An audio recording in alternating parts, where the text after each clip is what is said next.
¿Qué tal amigas? ¿Qué tal amigos? ¿Cómo están? Es un gusto estar con ustedes nuevamente con este apasionante tema del libro de Nehemías.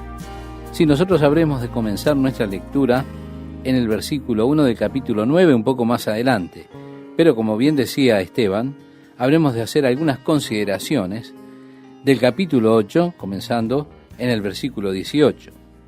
Tenemos que decir que al presente muchos judíos ortodoxos todavía construyen esas pequeñas casetas a un costado de sus casas, se mudan y viven por una semana allí en la fiesta de los tabernáculos. Es interesante la fiesta de los judíos. Las tres mayores eran la Pascua, Pentecostés y esa fiesta de los tabernáculos. En esas tres fiestas, todos los hombres judíos tenían que venir a Jerusalén a presentarse delante de Dios. Todos venían para permanecer allí delante de Dios, como diciendo, aquí estamos Dios, somos tu pueblo. Y así había gran celebración, gran festejo y demás cosas durante todo ese periodo de tiempo que estaban allí. Dos de las fiestas ya habían sido cumplidas porque eran fiestas proféticas. Estaban esperando o señalando eventos futuros. La fiesta de la Pascua, conmemorando el cordero que había sido inmolado para que los primogénitos de Israel fueran librados de la muerte allí en Egipto. Esta fiesta era solamente una sombra de lo que iba a ocurrir con el Cordero de Dios, Jesucristo, que sería inmolado para que nosotros tengamos vida eterna. Como dice en San Juan, capítulo 3, versículo 16, para que no perezcamos, sino que tengamos vida eterna. Por tanto, era significativo que Jesús fuera crucificado durante la fiesta de la Pascua, para que Él pudiese cumplir lo que la Pascua profetizaba en sí misma. El Cordero de Dios iba entonces a quitar los pecados del mundo. La fiesta de Pentecostés era la celebración por los primeros frutos. Durante 50 días, después de la fiesta de la Pascua, ellos salían y cortaban las esquinas de sus campos, ataban las gavillas, las traían y ofrecían como ofrenda mecida delante de Dios estas gavillas. Esto estaba diciendo a Dios, aquí, Señor, están los primeros frutos de la cosecha que tú nos diste este año. Eso era lo que decían, en otras palabras. Porque el trigo de primavera y los granos y demás maduraban cerca del mes de junio por allí. Así que ellos ofrecieron a Dios los primeros frutos de las cosechas en junio, en la fiesta de Pentecostés. Era significativo cuando el día de Pentecostés había llegado, mientras los discípulos estaban en Jerusalén congregados, de pronto hubo un sonido en el cielo, un estruendo, como un poderoso viento que llenó la casa donde ellos estaban sentados. Y dice la Biblia que todos fueron llenos con el Espíritu Santo y hablaban en otras lenguas como el Espíritu les daba la habilidad para que hablasen. Sucedió justo en la fiesta de Pentecostés, que nuevamente es significativa. ¿Por qué? Porque allí, cuando se reúnen estas personas, 3.000 fueron añadidas a la iglesia. Fueron los primeros frutos de la cosecha gloriosa que Dios iba a hacer congregando en la iglesia, la esposa de Jesucristo, a estas personas. Sí, los primeros frutos de eso fueron aquel día de Pentecostés, el día en el cual estaban orando allí en el aposento alto. En cuanto a nuestro pasaje, los primeros frutos que fueron en el día de Pentecostés, fue en el día en el cual estaban ofreciendo a Dios esos frutos, los primeros frutos de la cosecha.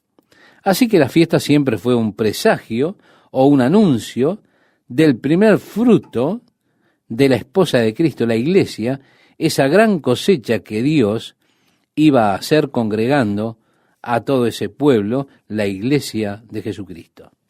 Ahora, la fiesta de los tabernáculos, es interesante que usted recuerde que conmemora los 40 años de vagar por el desierto, pero también conmemora el pacto de Dios completado.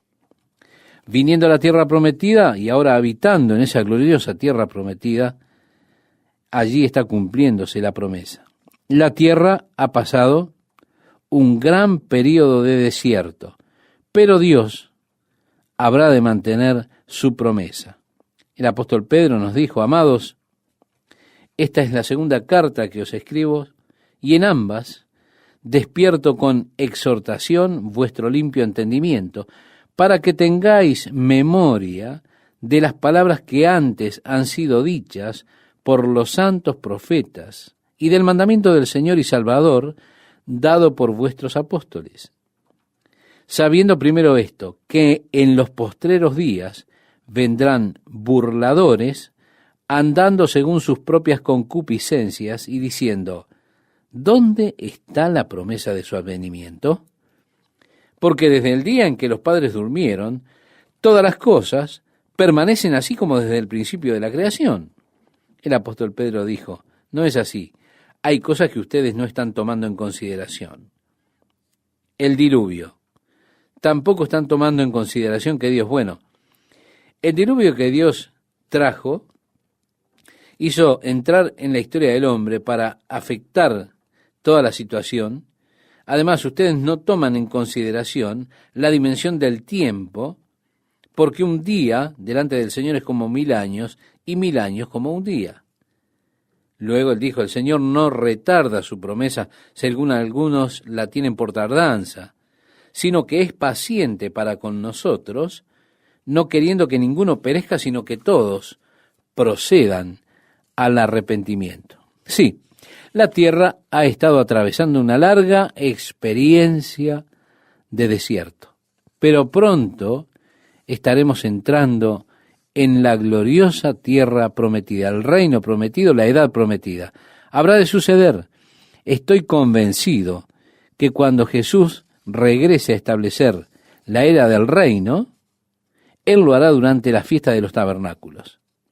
Por lo tanto, cumplirá la tercera, la mayor de las fiestas judías. Pienso entonces que el regreso del Señor aquí a la tierra para reinar por 1000 años, en lo que sería nuestro calendario, podría ocurrir en octubre. ¿Dentro de cuántos años? No lo sé. Pero al menos tendrán que pasar 7 años después que Él se lleve de este mundo a la iglesia a su presencia. Porque hay un periodo más de 7 años que debe cumplirse con la nación de Israel.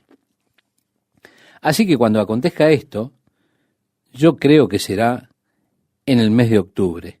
Allí ocurrirá la tercer mayor fiesta judía, allí será cumplida.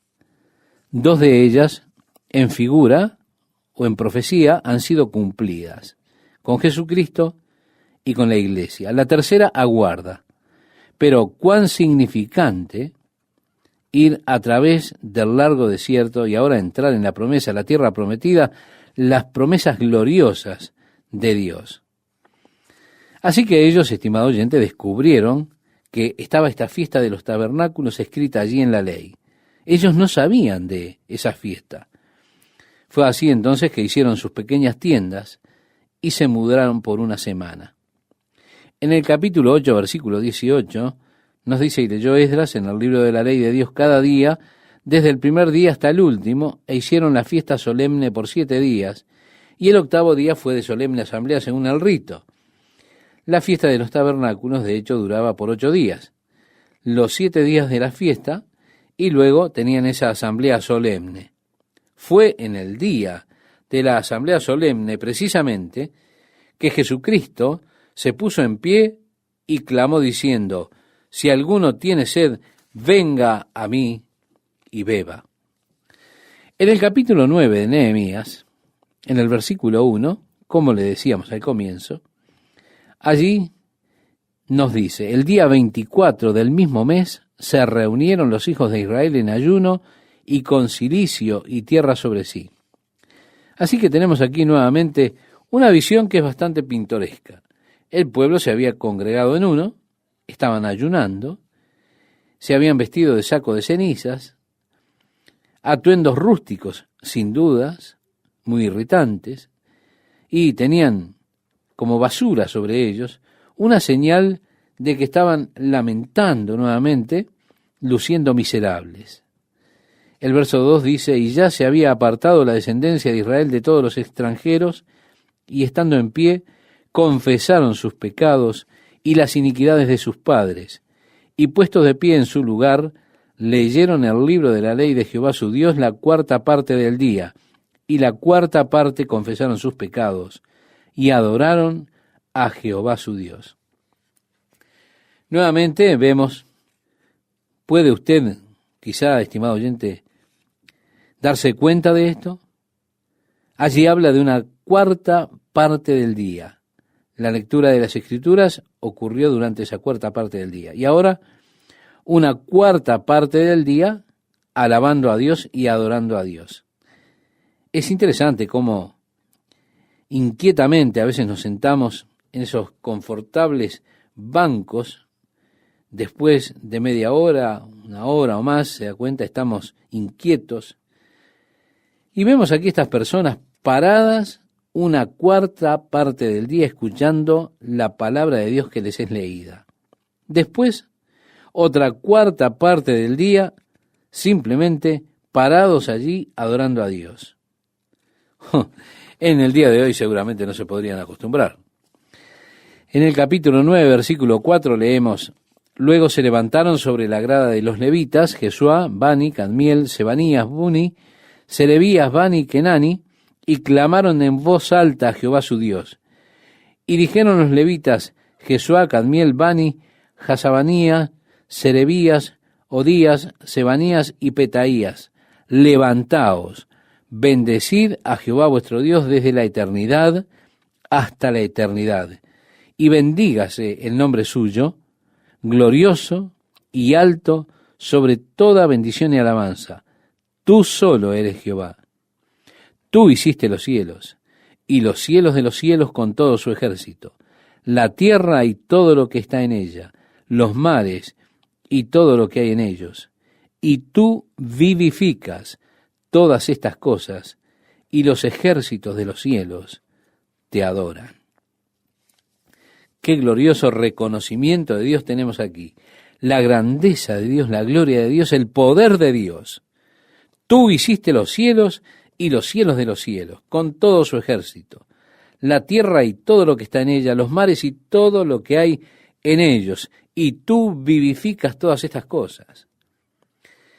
A mí me resulta interesante que el apóstol Pablo, en su carta que le escribe a la iglesia en Colosas, a los colosenses, él escribe en cuanto a Jesucristo que todas las cosas por él fueron hechas, y por él todas las cosas subsisten.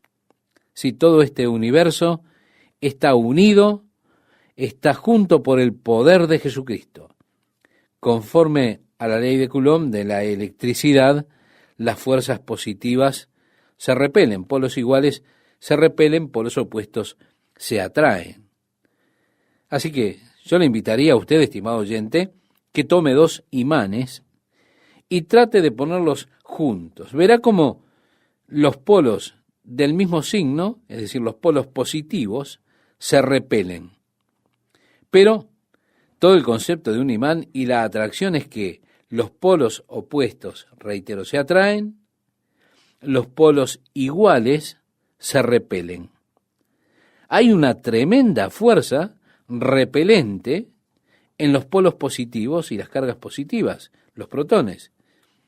Por ejemplo, si usted tuviese una cucharada de protones y las pone en el polo norte, una cucharada sólida de protones, y otra cucharada sólida en el polo sur, a esa distancia de 12.875 kilómetros, la fuerza repelente sería tan fuerte, tan grande, que necesitaríamos 3.000 toneladas para poder sostener esos protones fijos en los polos, aún a esa distancia, por la fuerza repelente de los protones positivos, esas partículas positivas. Así que sabemos que un átomo tiene sus propias cargas positivas en el núcleo, que están juntas allí. Pero, ¿cómo se mantienen unidas? Los científicos hablan acerca del pegamento nuclear. Ahora hemos descubierto que podemos alterar el núcleo de un átomo con neutrones de movimientos suaves que entran y alteran las fuerzas positivas, y ellas responden conforme a su propia naturaleza repelente. Cuando lo hace, usted se encuentra con tremendas fuerzas que se desatan allí cuando usted comienza con esa reacción de fusión de los polos positivos que responden a su propia naturaleza, y ocurren esas terribles explosiones tremendas como la de la bomba atómica. Todo eso es por liberar las cargas positivas para que respondan conforme a su propia naturaleza de rechazo. Ahora, si todo ese poder se desata cuando ellas están respondiendo a su naturaleza, entonces se sostiene también lo que lleva para mantenerlos juntos contrariamente a su naturaleza. Si todo el mundo material respondiese conforme a las leyes naturales del rechazo de las fuerzas positivas, inmediatamente toda esta cosa se disolvería y sería una explosión gigantesca. Y las partículas positivas saldrían repeliéndose una a la otra y todo el universo volaría en pedazos. Hay un poder que aún las mantiene juntas. La cantidad de material fusionable de la bomba de Hiroshima era cerca del tamaño, escuche bien, estimado oyente, la cantidad de material fusionable de la bomba de Hiroshima era cerca del tamaño de una moneda de 10 centavos. Con todo, cuando a esas partículas positivas se les permitió responder conforme a su naturaleza, sabemos el tremendo daño que hicieron. Pero, ¿qué fuerza las está manteniendo juntas? Aquí hablan ellos de esto. Oh Dios, tú creaste los cielos de los cielos. Tú eres tan grande, tu poder está sobre todas las cosas. Y tú, de hecho, estás preservando toda esta cosa. El apóstol Pablo nos dice que él está sosteniéndolo todo. Por él, todas las cosas subsisten, están juntas. ¡Qué glorioso es el poder de Dios! Francis Schaeffer dijo que el tiempo ha llegado cuando nosotros como cristianos no deberíamos decir Dios, o Dios hizo esto por mí, o Dios hizo aquello por mí. ¿Por qué? Porque dice que hay muchos conceptos de Dios en las mentes de las personas. Cuando usted dice Dios, una persona piensa en Dios en su propio concepto, el concepto que tienen en su pensamiento de Dios. Y ese concepto quizás sea muy diferente al concepto del pensamiento que usted tiene de Dios. Si alguien se sentará y pensará en su ombligo y dirá, oh, ese es Dios. ¿Se da cuenta? Usted se sienta y sostiene una rosa, la huele y quizás dice, oh, ese es Dios. Así que cuando usted dice Dios, una persona pensará en esa rosa. Así que él dijo que debemos comenzar definiendo y diciendo el Dios que creó los cielos y la tierra. Así ahora están definiendo Dios porque habían adorado muchos dioses que estaban en las ciudades cercanas a ellos. Baal era adorado, Moloc era adorado y Mamón. Y muchos dioses eran adorados por las personas que vivían alrededor de ellos.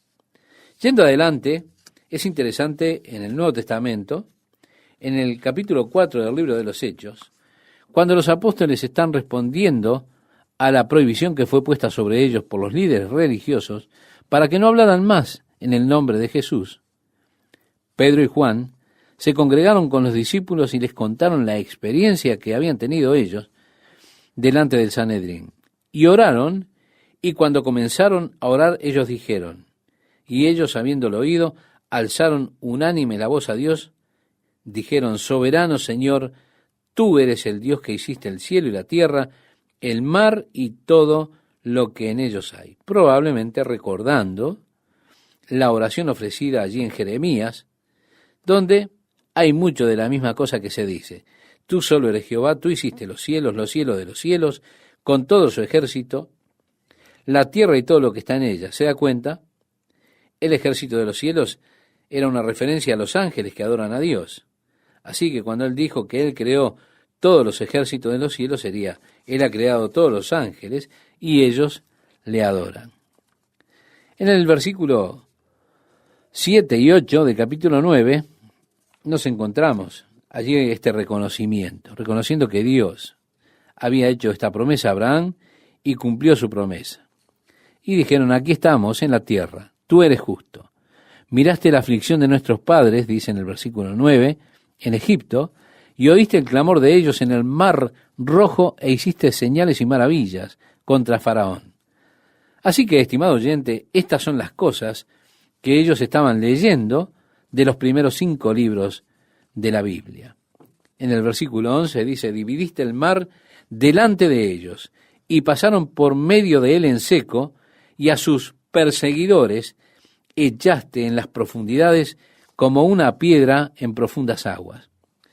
Mire, estimado oyente, con esto terminamos. Hay una pequeña teoría acerca de que esto aconteció en el mar de los juncos, que tenía solamente medio metro de profundidad.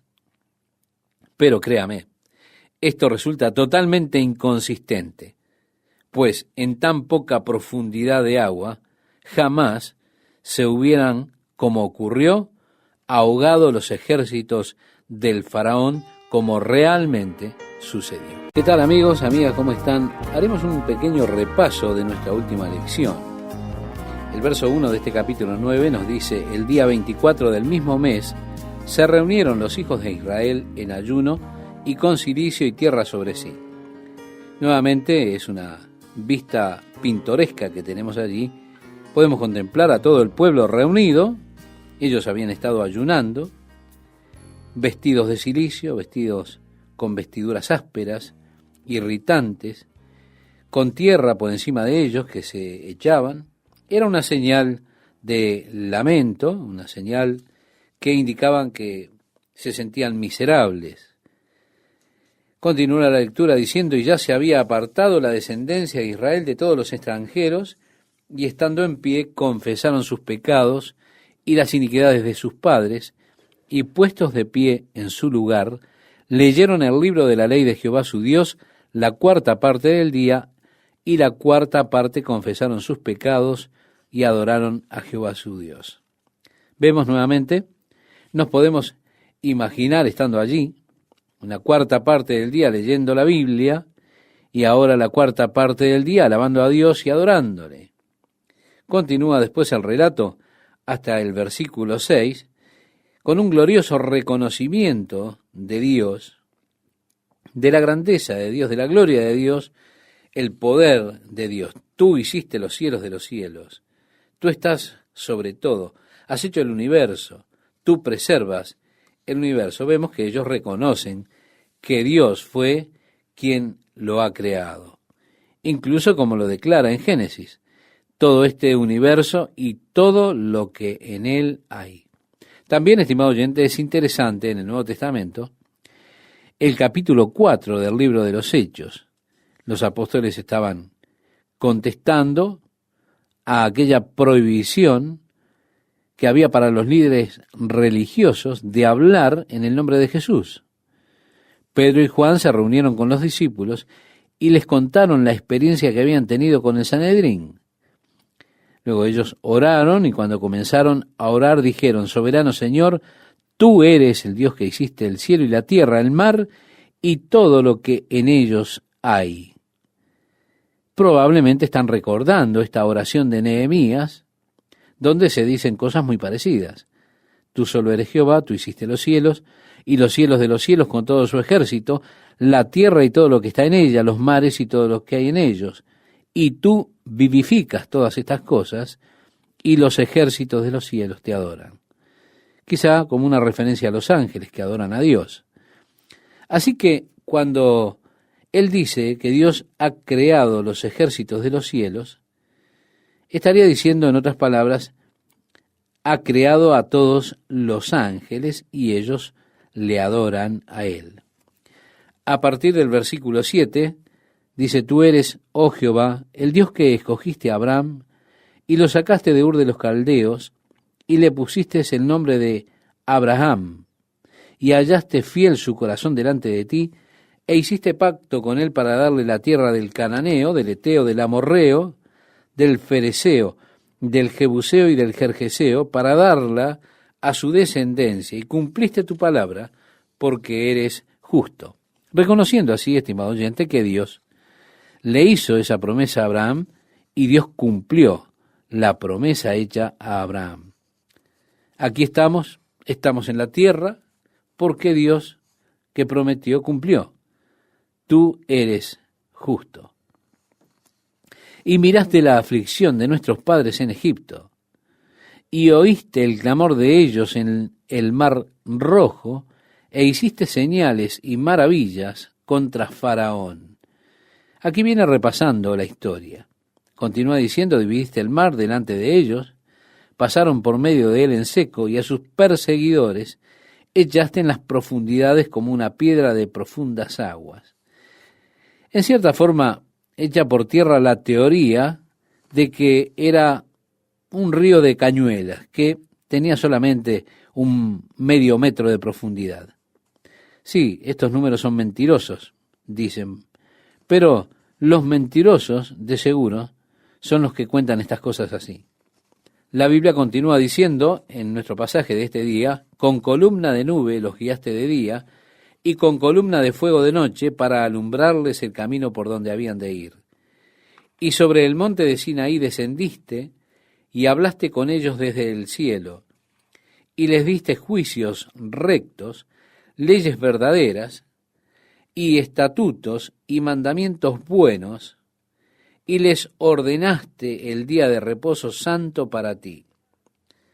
Y por mano de Moisés tu siervo, les prescribiste mandamientos, estatutos y la ley, les diste pan del cielo en su hambre, y en su sed les sacaste aguas de la peña, y les dijiste que entrasen a poseer la tierra, por la cual alzaste tu mano y juraste que se la darías.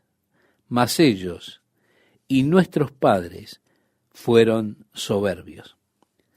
Nos damos cuenta, aquí tenemos el reconocimiento. Dios, tú has sido fiel, Dios. Tú guardaste tu palabra, pero nuestros padres fallaron. Siempre la falta está en la parte nuestra, la parte humana. Muchas veces nosotros queremos culpar a Dios por lo que nos ocurre o por lo que ocurrió. Pero Dios es justo, Dios es fiel. Dios guarda su palabra. Nosotros somos los que fallamos, pero Dios nunca falla. Reitero, la falla siempre está de nuestra parte. Como decía allí, mas nuestros padres fueron soberbios. Continúa el verso 16 diciéndonos, y endurecieron su cerviz, y no escucharon tus mandamientos, no quisieron oír, ni se acordaron de tus maravillas que habías hecho con ellos. Antes endurecieron su cerviz, y en su rebelión pensaron poner caudillo para volverse a su servidumbre. Pero tú eres Dios que perdonas, clemente y piadoso, tardo para la ira y grande en misericordia, porque no los abandonaste. ¿No es esto hermoso, estimado oyente? Ellos dicen, oh, yo no creo en el Dios del Antiguo Testamento, Él es un Dios de ira, de juicio, de venganza. A mí me gusta el Dios del Nuevo Testamento, ¿se da cuenta?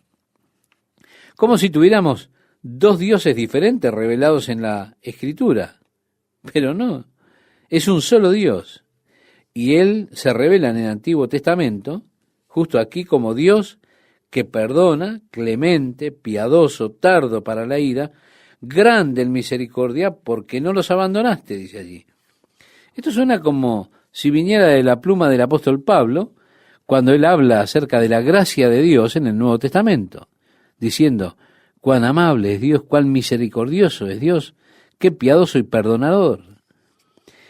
En el capítulo 9 de Nehemías, el versículo 18 nos dice, además, cuando hicieron para sí becerro de fundición y dijeron, este es tu Dios que te hizo subir de Egipto, y cometieron grandes abominaciones, nuevamente vemos cómo ellos señalan que Dios es fiel aun cuando ellos no lo fueron. Dios aún permanecía fiel. Ellos hicieron ese becerro de oro. Y dice, tú, con todo, por tus muchas misericordias no los abandonaste en el desierto. La columna de nube no se apartó de ellos de día, para guiarlos por el camino, ni de noche la columna de fuego, para alumbrarles el camino por el cual habían de ir. Y enviaste tu buen espíritu para enseñarles. Oh, qué bueno es Dios con nosotros, a pesar de que nosotros muchas veces le fallamos a Dios. A pesar de que nosotros muchas veces endurecemos nuestro corazón para Dios. Aún así, la fidelidad de Dios, la misericordia y la gracia de Dios, la paciencia de Dios, con la que Él trata con nuestras vidas es maravilloso. Él no los abandonará. Él no abandonará a su pueblo. A pesar de que ellos le volvieron las espaldas, lo abandonaron, aún así Dios es fiel. Él no los abandonará. Oh, qué glorioso es el Dios que tenemos. Luego dice que les dio su buen espíritu para instruirlo. Así hizo con el pueblo de Israel. Les dio el espíritu para que fuesen instruidos, sí, porque Dios es bueno. Y dice además, y no retiraste tu maná de su boca, y agua les diste para su sed, lo sustentaste 40 años en el desierto. Y así podemos seguir hasta el versículo 26. Usted notará cómo ellos siempre están reconociendo la justicia de Dios y la falla que hay en las personas. Es tan importante que nosotros hagamos esto. Dios, tú has sido justo. Tú has sido fiel. Debemos confesarlo, estimado oyente. Nosotros somos los que fallamos. Nosotros somos los que nos alejamos. Allí dice en este pasaje, desde el versículo 26 en adelante, y se rebelaron contra ti, echaron tu ley tras sus espaldas, y mataron a tus profetas que protestaban contra ellos para convertirlos a ti, e hicieron grandes abominaciones. Entonces los entregaste en manos de sus enemigos, los cuales los afligieron. Pero en el tiempo de su tribulación clamaron a ti, y tú desde los cielos los oíste, y según tu grande misericordia les enviaste libertadores para que los salvasen de mano de sus enemigos. Pero una vez que tenían paz, volvían a hacer lo malo delante de ti, por lo cual los abandonaste en manos de sus enemigos, que los dominaron. Pero volvían y clamaban otra vez a ti, y tú desde los cielos los oías, y según tus misericordias muchas veces los libraste. Podemos decir, estimado oyente, qué panorama tan exacto de la historia de la nación de Israel. Dice a partir del verso 29, les amonestaste a que se volviesen a tu ley, mas ellos se llenaron de soberbia, no oyeron tus mandamientos, sino que pecaron contra tus juicios, los cuales, si el hombre hiciere, en ellos vivirá. Se rebelaron, endurecieron su cerviz y no escucharon. Les soportaste por muchos años. Les testificaste con tu espíritu por medio de tus profetas, pero no escucharon, por lo cual los entregaste en manos de los pueblos de la tierra. Mas por tus muchas misericordias no los consumiste ni los desamparaste, porque eres Dios clemente y misericordioso. Oh, esto es poderoso. A mí me gusta mucho esto que dice a continuación. Ahora pues, Dios nuestro, Dios grande, fuerte, temible, que guardas el pacto y la misericordia, no sea tenido en poco delante de ti el sufrimiento que ha alcanzado a nuestros reyes, a nuestros príncipes, a nuestros sacerdotes, a nuestros profetas, a nuestros padres y a todo tu pueblo, desde los días de los reyes de Asiria hasta este día. Pero tú eres justo en todo lo que ha venido sobre nosotros, porque rectamente has hecho, mas nosotros hemos hecho lo malo. Este es un reconocimiento importante que debemos hacer. Debemos reconocer que Dios, tú eres justo en todos tus caminos. Nos encontramos en el día de hoy con personas que constantemente desafían la justicia de Dios. Dicen, ¿cómo puede Dios, un Dios de amor, permitir esto? O, ¿cómo puede un Dios de amor hacer esto? También hay quienes dicen, ¿cómo puede un Dios de amor mandar un hombre al infierno?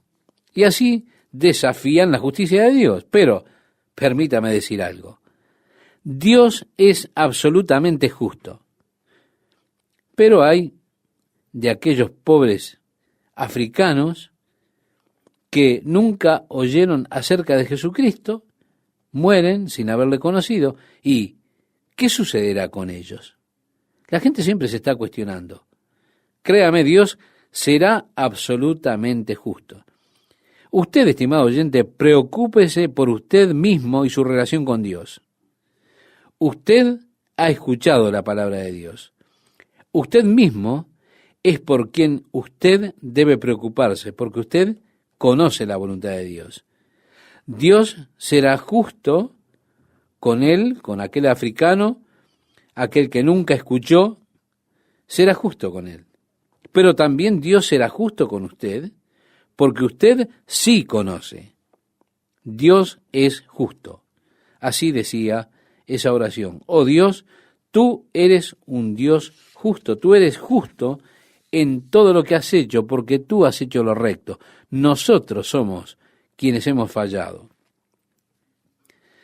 En el verso 34 dice, nuestros reyes, nuestros príncipes, nuestros sacerdotes y nuestros padres no pusieron por obra tu ley. Y así continúa hasta el versículo 38. Aquí está todo el panorama. Dios, tú has sido fiel, tú has sido honesto, tú has sido justo. Pero nosotros hemos estado haciendo cosas terribles. Nosotros somos siervos de esta tierra. Los reyes gobiernan sobre nosotros y a pesar de que la tierra produce, exigen impuestos que nos están arruinando. Ahora, Dios, nosotros queremos renovar un pacto contigo. Queremos estar bien contigo. Queremos tener buena relación. Bueno, podemos decir que es un paso muy importante.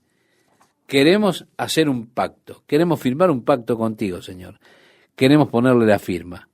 Queremos caminar de acuerdo a ese pacto. Queremos renovarlo. Es una maravillosa idea, un grandioso propósito.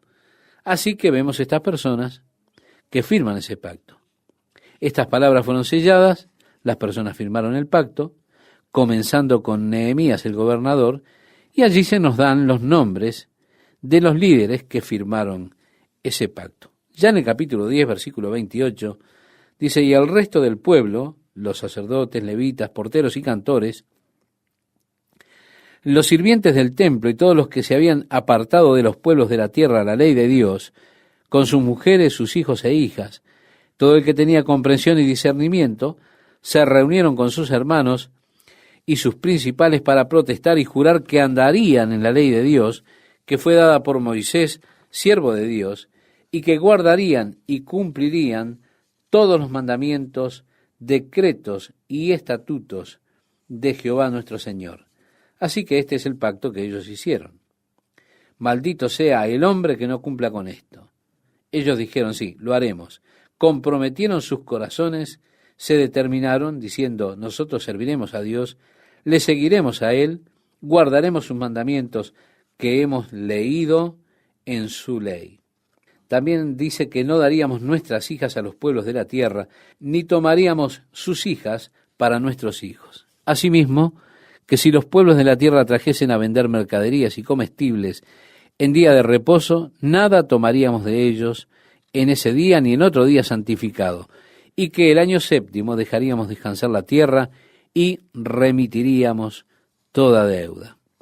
Vemos que ellos entonces se comprometen a que guardarían la ley del reposo del año, en el cual ellos perdonarían toda deuda en el séptimo año, como fue mandado por Moisés en la ley. También que habrían de dejar a la tierra descansar de toda plantación en el séptimo año, darle a la tierra su reposo. Qué importante, ¿verdad? Recuerde usted que ellos tuvieron que estar 70 años en cautiverio en Babilonia. La tierra tuvo el reposo que ellos no le habían dado durante 490 años. Ellos no habían guardado el reposo del 7º año para la tierra. Así que Dios dijo, yo le daré a la tierra el reposo que ustedes no le dieron. Lo sacaré de aquí por 70 años para que la tierra tenga sus 70 reposos que le faltaron. Pero ahora ellos están diciendo, nosotros lo guardaremos.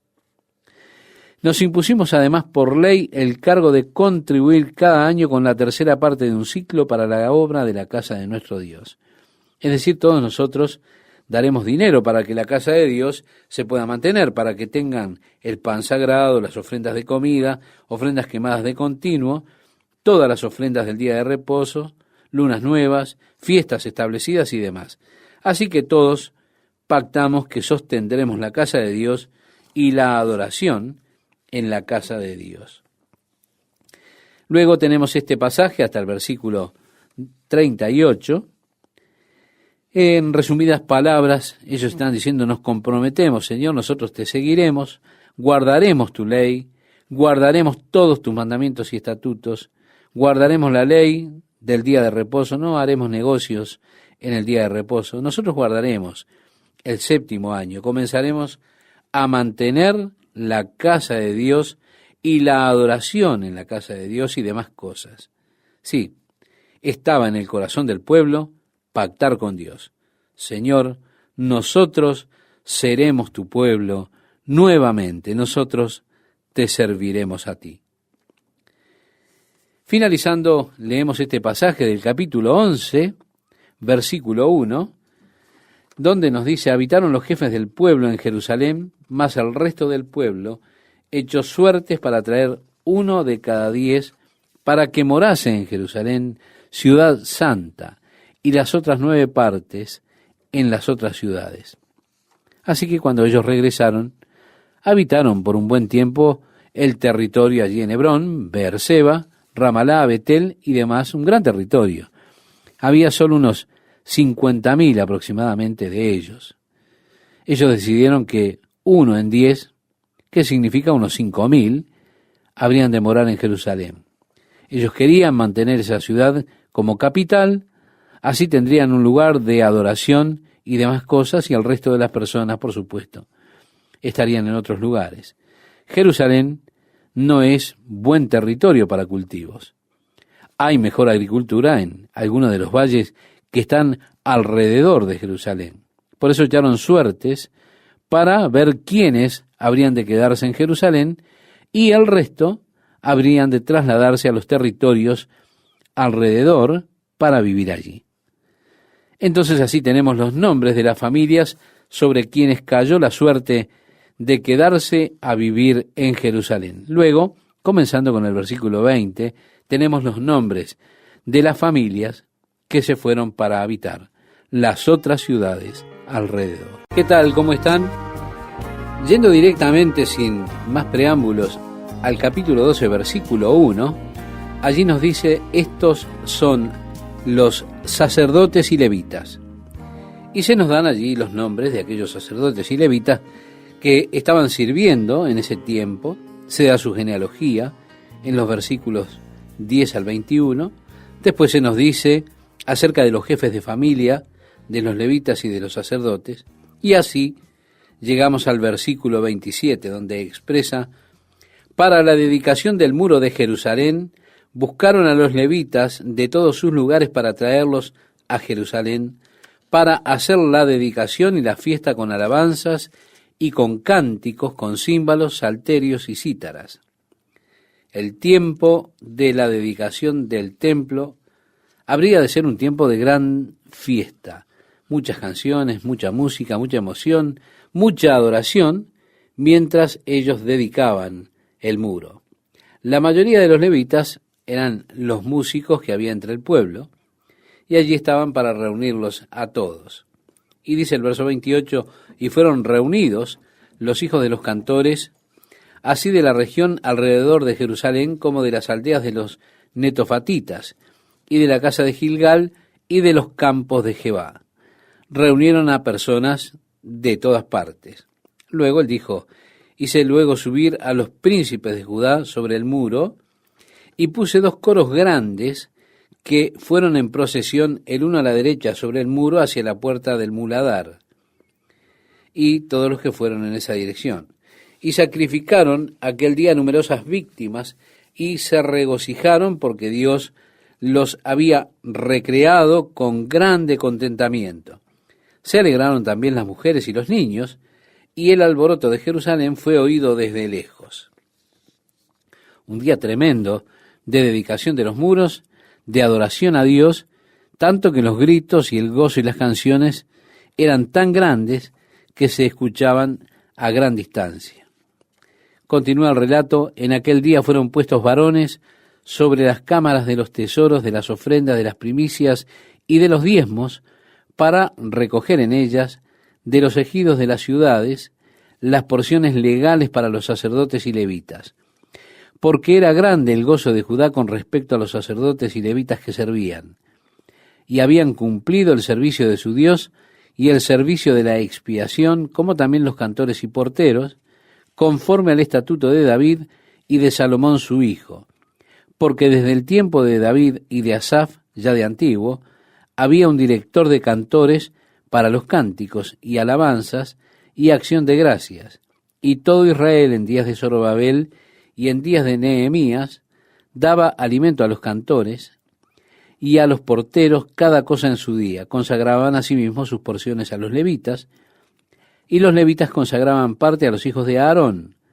Aquel día se leyó en el libro de Moisés, oyéndolo todo el pueblo, y fue hallado escrito en él que los amonitas y moabitas no debían entrar jamás en la congregación de Dios, por cuanto no salieron a recibir a los hijos de Israel con pan y agua, sino que dieron dinero a Balaam para que los maldijera, mas nuestro Dios volvió la maldición en bendición. Cuando oyeron, pues, la ley, separaron de Israel a todos los mezclados con extranjeros. Es decir, ellos iban descubriendo cosas todo el tiempo en la ley de Dios. Cuando leen la ley de Dios y descubren esas cosas, entonces buscaban solucionarlas. Así es que, leyendo nuevamente, llegaron al pasaje que dice que los moabitas y los amonitas nunca debían entrar en la casa de Dios por el trato que ellos les dieron a los hijos de Israel cuando venían de Egipto, rumbo a la tierra prometida. Ellos no les permitieron pasar por su tierra, no los ayudaron con comida. El rey Balac le pagó a Balaam para que los maldijera. Por eso Dios dijo: no les permitan entrar en la casa del Señor por todas sus generaciones. Así que ellos separaron a los que estaban mezclados allí. Y dice el verso 4, y antes de esto el sacerdote Eliasib, siendo jefe de la cámara de la casa de nuestro Dios, había emparentado con Tobías. Tobías era aquella rata que le dio a Nehemías muchos problemas cuando él estaba intentando reconstruir la muralla.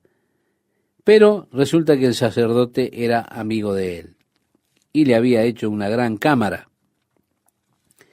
En el templo, por supuesto, un lugar donde solían guardar las ofrendas, o todo el grano para las ofrendas, los inciensos, utensilios, diezmos, el vino nuevo, el aceite, uno de los lugares de almacenamiento. Este sacerdote se lo había entregado a este hombre enemigo, Tobías, y él colocó sus pertenencias allí. Es decir, le permitió que eso se convirtiera en su residencia.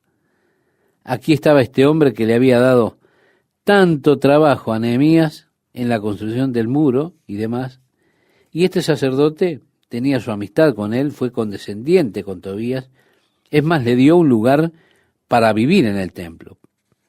Así que leemos: mas a todo esto yo no estaba en Jerusalén. Es decir, cuando estas cosas estaban sucediendo, él había regresado a Persia, él no sabía que este sacerdote le había dado lugar a Tobías en el templo. Entonces él dijo: en ese tiempo yo no estaba en Jerusalén, porque en el año 32 de Artajerjes, rey de Babilonia, fui al rey, y al cabo de algunos días pedí permiso al rey. Así que, después de 12 años en Jerusalén, reconstruyendo el muro, estableciendo las cosas, gobernando, Nehemías regresó a Persia. Está de regreso allí con el rey, le dio sin dudas el reporte de todo, Y después de un tiempo, nosotros no sabemos cuánto tiempo fue, el rey de Persia le permitió a Nehemías que volviera, que regresara a Jerusalén. Ahora, cuando él regresa a Jerusalén, se encuentra que este canalla Tobías, que había hecho tanto para dificultar la obra de Dios, él tenía una residencia suntuosa en el mismo templo de Dios. El sacerdote, Eliasib, le había dado esa residencia. Ellos habían tomado el área donde guardaban el grano y demás. Dice, pedí permiso al rey para volver a Jerusalén, y entonces supe del mal que había hecho Eliasib por consideración a Tobías, haciendo para él una cámara en los atrios de la casa de Dios. Y me dolió en gran manera, y arrojé todos los muebles de la casa de Tobías fuera de la cámara, y dije que limpiasen las cámaras, e hice volver allí los utensilios de la casa de Dios, las ofrendas y el incienso. Si él está de regreso y empieza a limpiar la casa, se encuentra con que este Tobías había establecido su casa, sus muebles y demás cosas allí. Amigo, lo echó con todas sus cosas. El verso 10 dice, encontré asimismo que las porciones para los levitas no les habían sido dadas y que los levitas y cantores que hacían el servicio habían huido cada uno a su heredad. Yo quiero, estimado oyente, que usted recuerde un poco hacia atrás. Todos habían leído la ley y dijeron, oh, nosotros serviremos a Dios, firmamos el pacto, lo firmaremos, nosotros diezmaremos, sustentaremos el templo, le daremos su parte anualmente, nosotros haremos esas cosas. Dios, nosotros guardaremos tu ley. Dios, nosotros guardaremos el día de reposo. No les llevó mucho tiempo apartarse del compromiso. Ahora, ¿no es interesante lo rápido que nosotros también nos apartamos de los votos, de las promesas que hacemos a Dios? ¿Cuán fácilmente podemos romper esos votos? Sí, por lo general los votos son hechos realmente con sinceridad. Nosotros decimos, hacemos este voto para Dios, pero ¿cuántos votos he roto yo? Creciendo como un niño, esperando ser mejor, esperando ser bueno, deseando hacer lo correcto, diciendo, oh Dios, voy a orar cada día de esta semana. Oh Dios, yo viviré para ti esta semana. Oh Dios mío, yo solo te voy a servir. Luego, eso no llega, no sucede. El siguiente domingo por la noche me siento tan culpable, entonces digo, oh Dios, esta semana va a ser diferente. Señor, ahora sí, realmente ahora te voy a servir esta semana. Soy sincero. Como Jesús le dijo a Pedro, el espíritu a la verdad está dispuesto. Esto era tan cierto. Mi espíritu estaba dispuesto. Yo amo al Señor, quiero servirle, pero mi carne es débil. La voluntad de hacerlo está en mí, pero cómo llevarlo a cabo no lo puedo lograr. Yo deseaba servir a Dios y con mi corazón servía a Dios, pero con mi mente, con mi carne, solamente no podía lograrlo. La carne era débil. Aún así en mi corazón, en mi mente, yo amaba a Dios, yo quería servir a Dios. Le hice tantas promesas. Era como los hijos de Israel haciendo promesas, diciendo, Señor, haremos esto, firmaremos esto, aquí estamos, nuestro pacto. Nuestra voluntad estaba en eso, el deseo estaba. El problema llega cuando hay que llevarlo a cabo. ¿Cómo desarrollarlo? ¿Cómo hacerlo? Y quiero decirle cómo le agradezco a Dios por el día en el que yo descubrí la gracia de Dios y que las bendiciones de Dios sobre mi vida no estaban basadas en mi fidelidad, en mis promesas, en mis votos. No. Las bendiciones de Dios sobre mi vida me fueron concedidas porque Él es un Dios de gracia lleno de misericordia. Fue entonces que comencé a experimentar la obra de Dios en mi vida, su gracia, su misericordia, no hacer más promesas. Me di cuenta que hacer promesas a Dios realmente no era confiar en su gracia, sino que era confiar en mi carne. Siempre pensé que yo podía hacerlo mejor. Cada voto que hacía estaba expresándole a Dios alguna confianza en mi carne, diciéndole, Señor, yo haré esto por ti. Y se lo decía en serio. Pero Mi carne es débil, decía el apóstol Pablo, yo sé que en mí, o sea, en mi carne, allí no habita nada bueno. Así que yo no desafío la sinceridad de estas personas cuando ellos firmaron el pacto. Dios, nosotros te serviremos. Pero Nehemías, el líder, se fue. Pronto, el pueblo volvió a sus viejas costumbres. Ya no estaban pagando lo que debía. De esa forma los levitas tuvieron que irse a trabajar sus propias tierras. Tuvieron que regresar para poder ganarse la vida por ellos mismos. Debieron ir a trabajar. Así que de esa manera la adoración del templo se olvidó. Por eso es que Nehemías dice, entonces reprendí a los oficiales y dije, ¿por qué está la casa de Dios abandonada? Y los reuní y los puse en sus puestos. Y todo Judá trajo el diezmo del grano, del vino y del aceite a los almacenes, y puse por mayordomos de ellos, y menciona a aquellos que puso por mayordomos. El versículo 14 dice, acuérdate de mí, oh Dios, en orden a esto, y no borres mis misericordias que hice en la casa de mi Dios y en su servicio. En aquellos días vi en Judá a algunos que pisaban en lagares en el día de reposo, y que acarreaban haces y cargaban asnos con vino, y también de uvas, de higos, y toda suerte de carga, y que traían a Jerusalén en día de reposo. Y los amonesté acerca del día en que vendían las provisiones. También había en la ciudad tirios que traían pescados y toda mercadería y vendían en día de reposo a los hijos de Judá en Jerusalén. Ellos habían dicho antes, Señor, nosotros no compraremos en el día de reposo, nosotros guardaremos tu reposo, pero ahora están violando eso. Y dice el relato, y reprendí a los señores de Judá y les dije, ¿qué mala cosa es esta que vosotros hacéis, profanando así el día de reposo? ¿No hicieron así vuestros padres? Y trajo nuestro Dios todo este mal sobre nosotros y sobre esta ciudad, y vosotros añadís ira sobre Israel profanando el día de reposo. Sucedió pues que cuando iba oscureciendo las puertas de Jerusalén, antes del día de reposo, dije que se cerrasen las puertas y ordené que no las abriesen hasta después del día de reposo. Y puse a las puertas a algunos de mis criados, para que en día de reposo no introdujeran carga. Nehemías, para corregir esta violación del día de reposo, entonces ordenó que en la tarde, cuando comenzara el día de reposo, se cerraran las puertas y no se abrieran hasta que hubiera pasado el día de reposo. Es decir, detuvo el tráfico en ese día de reposo. Es interesante que los judíos comenzaron a cerrar el viernes por la tarde, cerca de las 2 para el día de reposo, como Nehemías había establecido. Antes de que oscurezca, ellos comienzan a retirarse para celebrar su día de reposo. Cerca de las 2 de la tarde, ellos comienzan a cerrar sus comercios.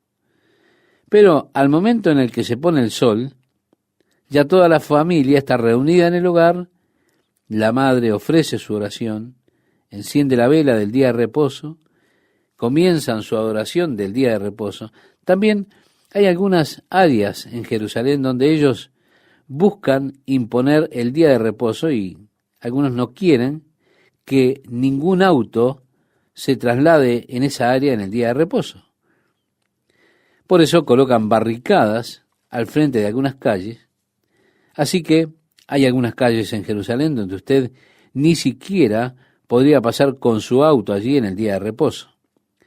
También hay en el día de hoy muchachos que ponen montones de piedra. Si usted decide ir con su auto por allí, entonces su auto será apedreado ese día de reposo, porque es una violación del día de reposo llevar una carga, lanzar una piedra, pero ellos se sienten justos haciendo esto. Ellos realmente apedrean los autos de sus vecinos si andan por las calles de Jerusalén el día de reposo. En el caso de Nehemías, estaba forzando ese día de reposo. Él dijo, cierren las puertas. En la tarde, antes que oscurezca, cierren las puertas y no las abran hasta que termine el día de reposo.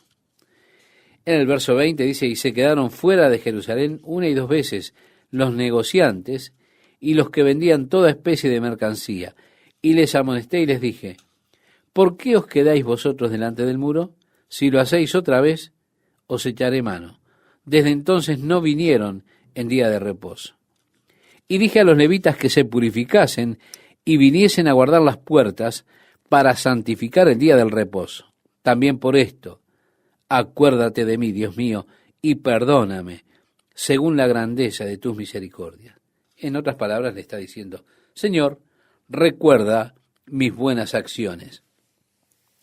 A partir del versículo 23 leemos, vi asimismo en aquellos días a judíos que habían tomado mujeres de Asdod, amonitas y moabitas, y la mitad de sus hijos hablaban la lengua de Asdod, porque no sabían hablar judaico, sino que hablaban conforme a la lengua de cada pueblo. Y reñí con ellos y los maldije, y herí a algunos de ellos, y les arranqué los cabellos, y les hice jurar diciendo, no daréis vuestras hijas a sus hijos, y no tomaréis de sus hijas para vuestros hijos, ni para vosotros mismos. Sí, realmente Nehemías está enderezando las cosas.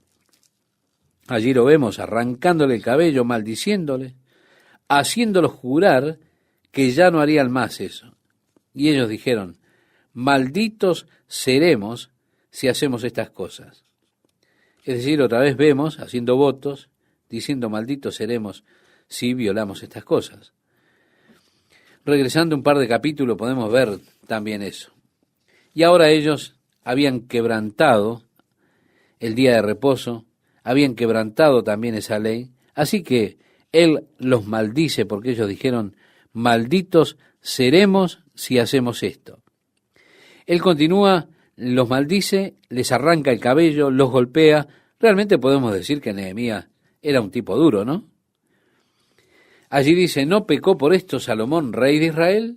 Bien que en muchas naciones no hubo rey como él, que era amado de su Dios, y Dios lo había puesto por rey sobre todo Israel, aún a él le hicieron pecar las mujeres extranjeras.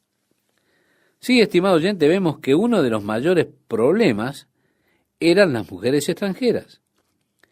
Inclusive un hombre tan sabio como lo fue Salomón, querido, amado por Dios como era Salomón, su caída fue producto de las mujeres extranjeras. ¿Se da cuenta? Tenemos algo allí que analizar. Salomón tenía algo que decir acerca de esto en el libro de los Proverbios, acerca de la mujer que halaga con sus labios, guiña sus ojos y dice, ven, mi esposo está de viaje, mi cama está toda perfumada. Dios dice, no vayas a su casa, porque es la puerta del infierno, y lo dice a través de Salomón.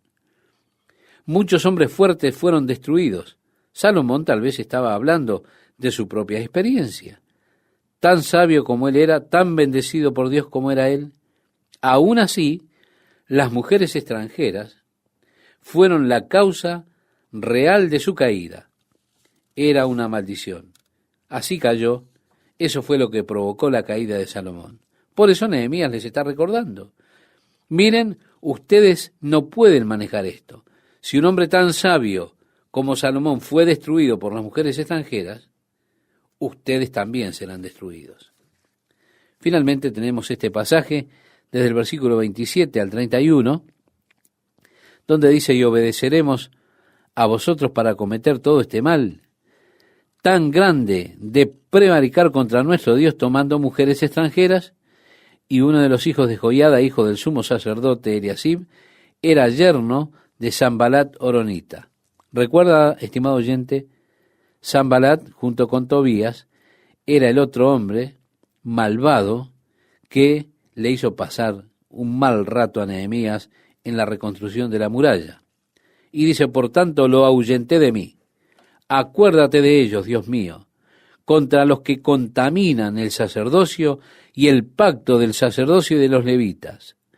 Los limpié, pues, de todo extranjero, y puse a los sacerdotes y levitas por sus grupos, a cada uno en su servicio y para la ofrenda de la leña en los tiempos señalados y para las primicias. Acuérdate de mí, Dios mío, para bien. Sí, He aquí la historia de Nehemías. Una persona, un personaje realmente admirable, honorable. Me encanta él, me agrada, me gusta su espíritu, me gusta su dedicación a Dios, me gusta su compromiso.